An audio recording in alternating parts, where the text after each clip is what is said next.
بسم اللہ والصلاۃ والسلام علی رسول اللہ۔ تربیت اولاد کے حوالے سے جو ہم نے بہت ہی اہم ایک سلسلہ شروع کیا ہے، یہ اس کا چوتھا حصہ ہے۔ اس میں ہم بیان کریں گے کہ تربیت اولاد میں والدین کا کردار کس قدر اہم ہے، بلکہ اس سے بھی پہلے اولاد سے پہلے میاں بیوی کا رشتہ ہوتا ہے۔ نیک صالح رفیق حیات کا انتخاب کرنا یقیناً یہ والدین کے لیے بہت اہم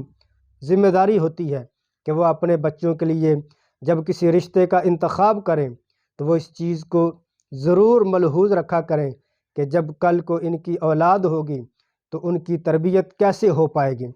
تو وہ اپنے بچوں کے لیے اچھے رشتے کا انتخاب کریں۔ شرعی ہدایات کو اگر ملحوظ رکھیں تو یقیناً وہ رشتہ اہل خانہ کے لیے، وہ رشتہ دو خاندانوں کے لیے بہت ہی مفید ثابت ہوتا ہے۔ رشتہ مضبوط ہونے سے، پائیدار ہونے سے اس کے خاندان پر، معاشرے پر بہت مثبت اثرات مرتب ہوتے ہیں، اور تربیت اولاد کے لیے نیک صالح رفیق حیات کا ہونا، نیک صالح ہم سفر کا ہونا اور نیک صالح خاوند کا ہونا یہ بہت ہی اہمیت کا حامل ہے۔ تو والدین اپنے بچوں کے رشتوں کے لیے اس چیز کا ضرور لحاظ رکھا کریں۔ اس حوالے سے دین اسلام نے بہت ہی اہم تعلیمات دی ہیں، تو ان کو ملحوظ رکھنا انتہائی ضروری ہے۔ نبی علیہ الصلاۃ والسلام کا بہت ہی پیارا فرمان عالی شان ہے۔ آپ نے فرمایا اذا جاءکم من ترضون دینہ وخلقہ فزوجوہ فإن لم تفعلوا تکن فتنۃ فی الارض وفساد عریض۔ جب تمہارے پاس کسی ایسے بچے یا بچی کا رشتہ آ جائے، من ترضون دینہ وخلقہ، جس کا دین بھی اچھا ہو اور اخلاق بھی اچھا ہو، ایسا رشتہ دو دین کے لحاظ سے، اخلاق کے لحاظ سے، رب تعالیٰ سے تعلق کے لحاظ سے، دین پر عمل کے لحاظ سے اچھا رشتہ ہو، فزوجوہ، تو پھر تم اور بہانے نہ ڈھونڈا کرو، دین کو دیکھتے ہوئے اور اس کے اخلاق کو دیکھتے ہوئے رب تعالیٰ کی رضا کی خاطر رشتے کر دیا کرو۔ آگے فرمایا الا، اگر تم ایسا نہیں کرو گے، تکن فتنۃ فی الارض وفساد عریض، تو پھر زمین میں فتنہ فساد ہوگا، خاندانوں میں فتنہ فساد ہوگا، گھرانوں میں فتنہ فساد ہوگا، فیملی میں فتنہ فساد ہوگا۔ رشتے کے لیے کوشش کرنی چاہیے، جس بھی بچی یا بچے کے لیے، بیٹی یا بیٹے کے لیے رفیق حیات کا انتخاب کرنا ہے، رشتے کا انتخاب کرنا ہے، اس کا سب سے پہلے دین دیکھا جائے کہ وہ دینداری کے لحاظ سے کیسا ہے، وہ رب تعالیٰ سے تعلق کے لحاظ سے کیسا ہے، وہ مذہب کے لحاظ سے کیسا ہے، کیا نماز، روزہ، حج، زکوٰۃ کی پابندی کرنے والے ہیں وہ، اس بچی یا بچے کا جس طرف سے رشتہ آیا ہے ان کا گھرانہ کیسا ہے، ان کا خاندان کیسا ہے، ان کے گھر کا ماحول کیسا ہے، کیا وہ دیندار ہیں، مذہب پسند ہیں، اللہ اور رسول کے بارے میں ان کا کیسا رویہ ہے، قرآن و حدیث کی تعلیم، قرآن سے تعلق، رب تعالیٰ سے تعلق، ذکر و اذکار، نماز، روزہ، حج، زکوٰۃ، ان تمام چیزوں کا کیا وہ اہتمام کرتے ہیں؟ تو یقیناً اگر وہ اس کا اہتمام کرتے ہوں اور اخلاق کے لحاظ سے بھی مثالی ہوں، تو یقیناً ایسے رشتے میں جب وہ خالصتاً رب تعالیٰ کی رضا کی خاطر ہوگا تو وہ معاشرے کے لیے، خاندان کے لیے امن و سکون کا باعث ہوگا۔ جب دین کو ترجیح نہ دی جائے گی اور اخلاق کو ترجیح نہ دی جائے گی، بلکہ دنیاوی مال و متاع کو دیکھا جائے گا، یا حسن و جمال کو دیکھا جائے گا، یا صرف خاندانی حسب و نسب کو دیکھا جائے گا، دین جب ترجیح نہیں ہوگی اور اخلاق کو جب نہیں دیکھا جائے گا، پھر وہ رشتہ اس قدر خیر و برکت کا باعث نہیں ہوگا جس قدر اس رشتے میں خیر و برکت ہوگی جس کی بنیاد رب تعالیٰ کو راضی کرنا اور اسلام اور اخلاق ہوگا۔ جو میاں بیوی رب تعالیٰ کی رضا کو ملحوظ رکھنے والے ہوں گے،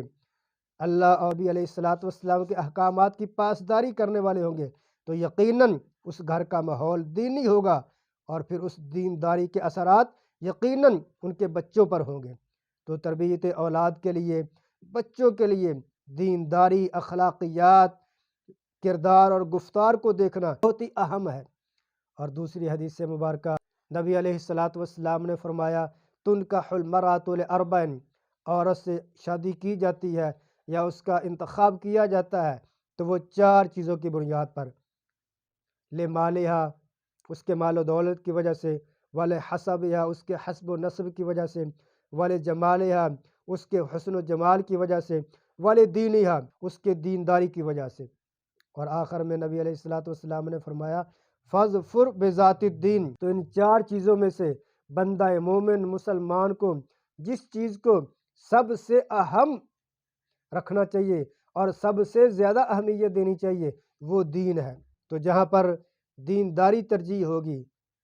اخلاقیات ترجیح ہوگی اور اچھا کردار دیکھا جائے گا، یقیناً وہ رشتے پائیدار ہوتے ہیں، وہ رشتے مضبوط ہوتے ہیں۔ اسی حدیث کی شرح میں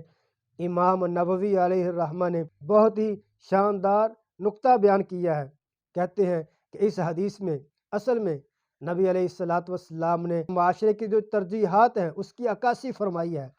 کہ اس معاشرے میں جو لوگ جس طرح رشتے کرتے تھے نبی علیہ الصلوۃ والسلام نے اس کے بارے میں آگاہ فرمایا ہے، یا جو لوگوں کی عام طور پر ترجیحات ہوتی ہیں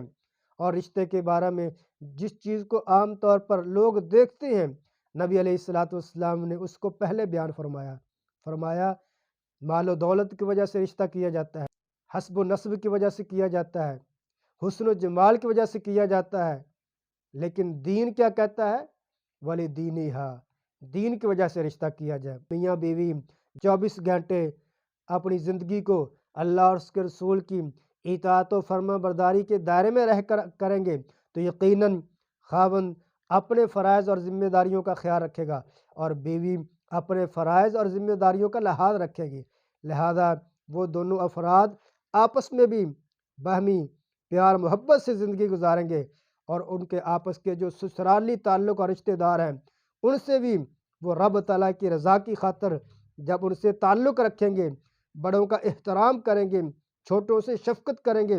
اور آپس میں بھی ایک دوسرے سے ادب احترام سے بولیں گے تو یقیناً جب ان کی اولاد ہوگی تو وہ بھی اپنے والدین کو دیکھ کر رب تعالیٰ سے تعلق والی ہوگی، دیندار ہوگی، جیسے وہ اپنے والدین کو کرتا دیکھیں گے، قرآن و حدیث پڑھتا دیکھیں گے، دعائیں کرتا، ذکر و اذکار کرتا اور نیکی کی باتیں کرتا وہ اپنے والدین کو سنیں گے تو یقیناً اس کے اثرات خود بخود اولاد پر ہوں گے۔ ایک اور بہت ہی اہم اور پیاری حدیث ہے ان خیر ما یکنز المرء المرأۃ الصالحہ،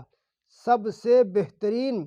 انسان کے لیے جو دنیا میں اگر کوئی چیز ہے وہ ہے المرأۃ الصالحہ، وہ ہے نیک بیوی۔ نیک بیوی اور صالح رفیق حیات کیسی ہوتی ہے؟ فرمایا اذا نظر الیہا سرتہ، خاوند جب بھی اس کی طرف دیکھے تو بیوی اس کو اس انداز سے ملے، اس انداز سے اس کا استقبال کرے، اس انداز سے اسے اہلاً و سہلاً مرحبا کہے کہ خاوند اس کو دیکھ کر خوش ہو جائے۔ وَإِذَا أَمَرَهَا أَطَاعَتْهُ، جب بھی خاوند اسے کچھ کرنے کا کہے تو وہ خوش دلی سے فوراً اس کام کو کر گزرے۔ وَإِذَا غَابَ عَنْهَا حَفِظَتْهُ، اور جب خاوند گھر نہ ہو، غائب ہو، باہر ہو تو وہ بیوی، وہ نیک خاتون اور وہ نیک اس کے رفیق حیات اس کے گھر کی رکھوالی کرے، اس کے بچوں کے دیکھ بھال کرے اور اپنے اس گھر کی حفاظت کو اور اس کے بچوں کو وہ اس قدر سنبھالے کہ خاوند جب دوبارہ آئے گھر تو وہ دیکھ کر خوش ہو۔ یقیناً جو شوہر اپنی بیوی پر خوش ہوگا اور بیوی اسے اس انداز سے ملے گی کہ اسے خوش رکھے گی، اس کی ضروریات کا خیال کرے گی، گھر کی صفائی ستھرائی کا لحاظ رکھے گی، بچوں کی صفائی ستھرائی کا خیال رکھے گی تو یقیناً جب بیوی اس انداز سے اس کو ملے گی، استقبال کرے گی تو خاوند بھی پھر اس کا دل سے اس کا احترام کرے گا، اس کی ضروریات کا خیال رکھے گا تو جب دونوں رب تعالیٰ کی رضا کی خاطر ایک دوسرے کا خیال رکھیں گے تو یقیناً اس کے اولاد پر، بچوں کی تربیت پر، گھر کے ماحول پر اور پورے خاندان پر